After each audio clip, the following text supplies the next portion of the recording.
Good morning, students. Today we are going to be looking at a poem. This poem is called My Computer Needs a Break and it's written by Shantini Govindan. Now let's look at the poet. The poet Shantini Govindan is an award-winning author of children's literature in English in India. So she's written around 50 books for children in English. So she's written poetry, she's written picture books, and she's also written short stories for children. And these are books for all ages. So this is about the poet Shantini Govindan. Now let's go into the poem. So this poem is once again called My Computer Needs a Break. Let me read the poem out aloud for you students. Please listen. My computer has always been so brainy and smart. It seems to know mountains of information by heart. If I type in a question and give my mouse a click, my computer always gives me the answer really quick. But of late, my computer has been behaving badly too. It's so absent-minded that I don't know what to do. It forgets to save my work and store it away, and instead makes it vanish in the most dreadful way. My computer doesn't check that my spellings are right and hides my files so that they vanish from sight. And one day my naughty computer actually gobbled a worm and behaved so erratically that it made me squirm. Then my computer caught a virus and fell very sick. So I had to call in a doctor double quick. As the doctor examined my computer, I just had to say, "Doctor, do you think my tired computer wants a holiday?" So this is the poem. Like the title of the poem says, this is about a computer and this computer needs a break. So this poem has 4 stanzas like we saw. Now let's go into what each of the stanzas talk about in detail. So this is the first stanza. Let me read it, students. My computer has always been so brainy and smart. It seems to know mountains of information by heart. If I type in a question and give my mouse a click, my computer always gives me the answer really quick. So this stanza talks about how the poet's computer is very smart and very brainy. So what does the word brainy mean? I've given the glossary words at the bottom, so we will know the meaning as soon as we read it.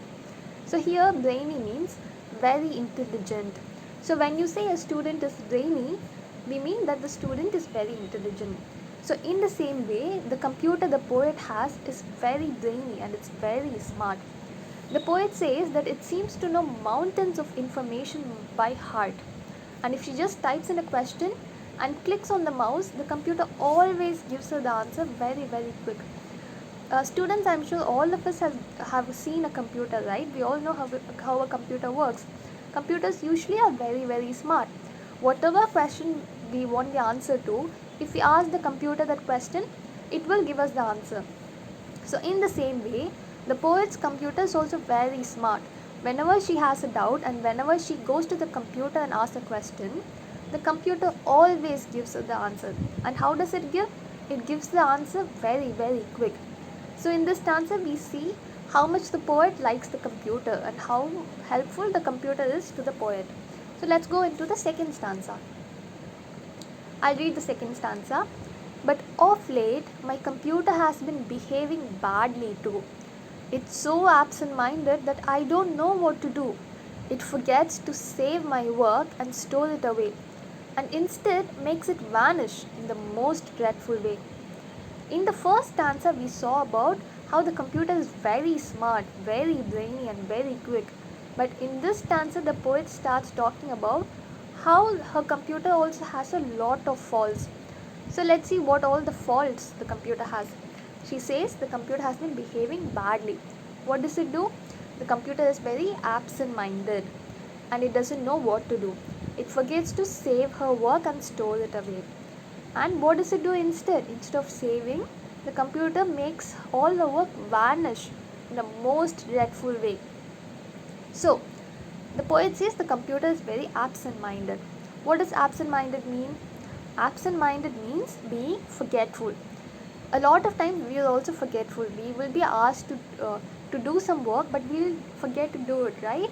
In the same way, the poet's computer also has become very absent-minded. It used to be very quick and very smart, but now the poet says the computer is becoming very absent-minded.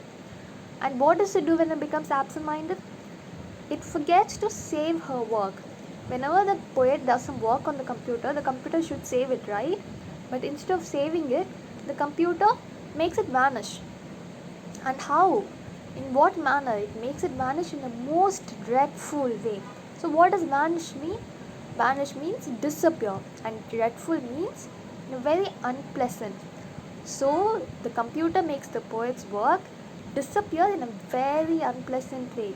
But in the first answer, the computer is very smart and it's very quick whenever the poet asks it a question. But in this second stanza, the computer is starting to become very absent-minded, and instead of saving the poet's work, it's vanishing. It's making the work disappear in a very unpleasant way.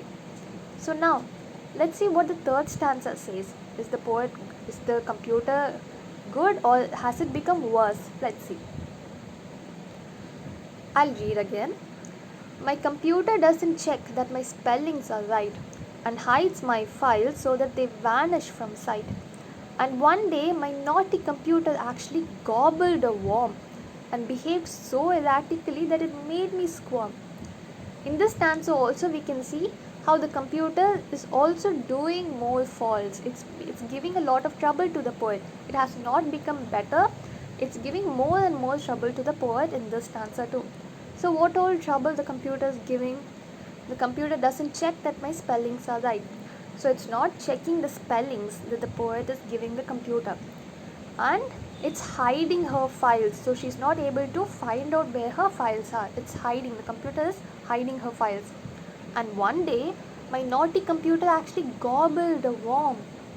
Imagine, students, the computer gobbled a worm. What does gobble mean? Gobble means it hastily or greedily. So it just greedily gobbled a worm. And it behaved so erratically that it made me squirm.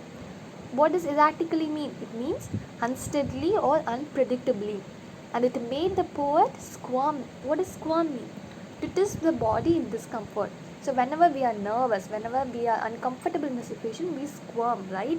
We are not comfortable, so we squirm. In the same way, the computer is also behaving in such a manner that it's making the poet squirm. Imagine, the poet's beloved computer is giving her so much trouble. Let's look at what the computer is doing again in this stanza.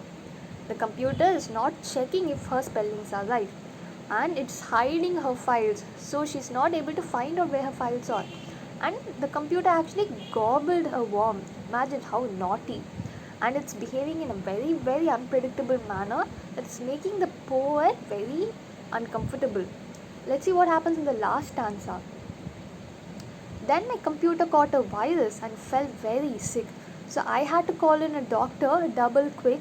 As the doctor examined my computer, I just had to say, "Doctor, do you think my tired computer wants a holiday?" So in this stanza, the poet proceeds to say, her computer caught a virus. It was doing so much trouble for the poet. Now, finally, it caught a virus and it fell very sick.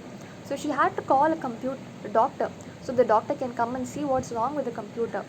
So the doctor examined the computer, and while he was examining, the poet finally asked the doctor, "Doctor, do you think my tired computer wants a holiday?" So the poet knows that her computer is very tired. Why? Because it has been doing a lot of mistakes, and finally it caught a virus and it fell very sick. So the poet found out that the problem with the computer is it's very tired. Why is it tired? Because the computer has been working, it has been overworking a lot. So finally the computer got tired, so it was making a lot of mistakes. So the poet thinks, okay, my computer is very tired, maybe it needs a holiday. So finally she asked the doctor if her computer needs a holiday. So this is what the poem is about. And who wrote the poem? Shantini Govindan. So let's see. What did we see in the first stanza? We saw how the poet talks about her computer, and she's praising the computer. She thinks her computer is very brainy, very smart, and the computer gives the answers very quick whenever the poet asks. But in the next three stanzas, the poet goes on to say how her computer is giving her trouble. The second stanza, she says her computer is very, very absent minded and it forgets to save her work and store it. So instead of saving, it makes the work disappear. So the poet does not know where her work is. She thinks the work is saved, but the computer makes it disappear. And in the third stanza, in addition to making the work disappear, it does not check the poet's spellings at all. And it hides her files. And then it actually gobbled a worm and it starts behaving very, very erratically. So the computer starts giving a lot of trouble. The troubles keep increasing for the poet.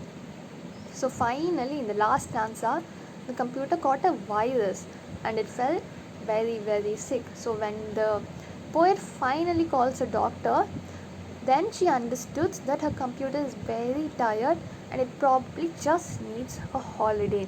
So the computer can take rest and take a break from work. So this is what the poem is about, written by Shantini Govindan. It's about how the poet's computer needs a break. That is what the title is. My computer needs a break. So we saw about how a very, very overworked computer, which is very smart and brainy, it's always been smart and brainy, but over time it has been working a lot, so it starts making mistakes and it finally catches a virus and it falls sick. So the poet realizes that she should not overwork her computer and her computer is very tired and the computer needs a holiday. Right, students? We also use computers, right? And we use them constantly. So we also need to be aware that we need to give the computers a break. So the computers can also take rest and they can take a break too. So okay students, did you all listen to the poem? Okay, so in next class, let's see a new lesson. Thank you students.